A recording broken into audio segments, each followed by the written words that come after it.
اللہ کے محبوب علیہ الصلوۃ والسلام نے ایک بڑی خوبصورت بات ارشاد فرمائی، ذرا سنیے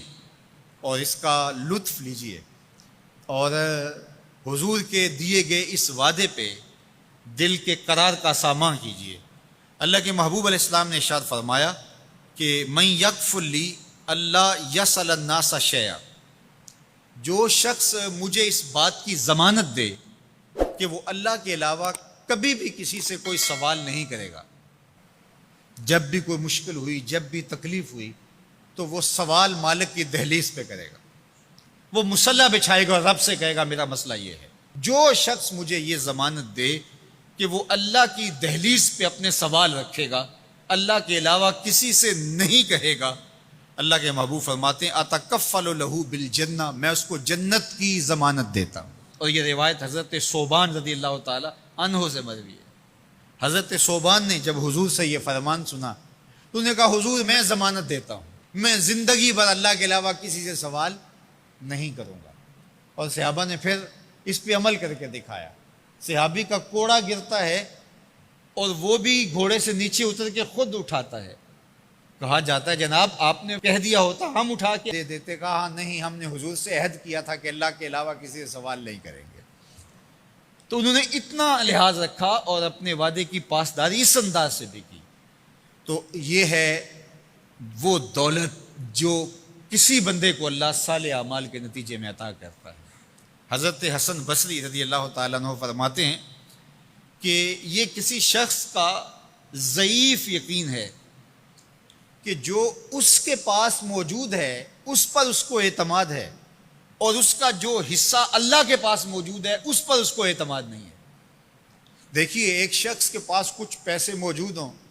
اس کی جیب میں ہے، اس کے لاکر میں ہے، گھر میں ہے، اور ایک وہ اس کا مال ہے جو بینک میں پڑا ہوا ہے۔ تو جس طرح وہ اپنے ہاتھ میں موجود پیسوں پر مطمئن ہوتا ہے، بینک میں پڑے ہوئے پیسوں پر بھی ایسے ہی مطمئن ہوتا ہے، کہتا ہے وہ بھی میرے ہی ہیں۔ تو جو شخص بینک میں پڑے ہوئے پیسوں پر تو مطمئن ہے، گھر میں موجود رقم پر تو مطمئن ہے، اس کے ہاتھ میں اس کی جیب میں جو ہے اس پر تو مطمئن ہے، اور اس کی قسمت کا جو ابھی اللہ کے پاس ہے اس نے ابھی اس کو دیا نہیں، اس پہ مطمئن نہیں ہے، تو حضرت حسن بصری فرماتے ہیں اس سے بڑھ کر ذوف یقین اور کیا ہوگا کہ جو اس کے پاس ہے، جس کو چرایا جا سکتا ہے، جس کو چور کھینچ سکتا ہے، جو گر سکتا ہے، جو چھینا جا سکتا ہے، اس پہ تو یقین کر رہا ہے کہ یہ میرا ہے، اور جو اس کا حصہ اللہ کے ہاں ہے اس پہ یقین نہیں کر رہا۔ تو کہا کہ اس سے بڑھ کر پھر اور ذوف کیا ہو سکتا ہے۔ اس لیے اپنی زندگی میں قناعت کا نور رکھنے والے ہی مطمئن زندگی گزارتے ہیں۔ ابن جوزی نے کہا تھا کہ جس شخص کی زندگی میں قناعت آ گئی اس کی زندگی مطمئن ہو گئی، اور جس شخص کی زندگی میں طمع آ گیا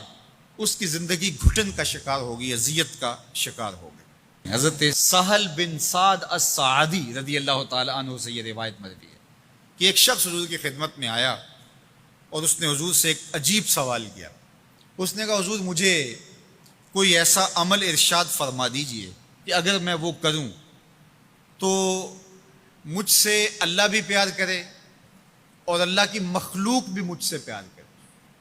ایک عمل ایسا بتا دیجئے اگر میں وہ عمل بجا لاؤں تو اللہ مجھ سے پیار کرے اور اس کی مخلوق بھی مجھ سے پیار کرے۔ اللہ کے محبوب نے اس کو جو جواب دیا اس کا مفہوم سن لیجئے۔ آقا کریم نے فرمایا جو دنیا میں موجود ہے، میسر ہے، اس سے بے رغبت ہو جا، تیری ضرورتیں تو پوری ہوں گی، اس میں تو کوئی شک نہیں، لیکن تیری رغبت ادھر نہ رہے، زہد فی الدنیا اختیار کر لے، تو تجھ سے اللہ پیار کرے گا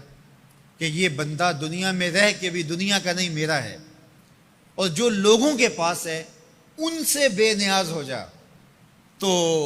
لوگ تجھ سے پیار کریں گے، اور اگر تو لوگوں کی جیبوں پہ نظر رکھے گا اور لوگوں کی دولت میں، ان کے مال میں تجھے رغبت ہوگی تو فرمایا کہ پھر لوگ تجھ سے دور ہٹ جائیں گے۔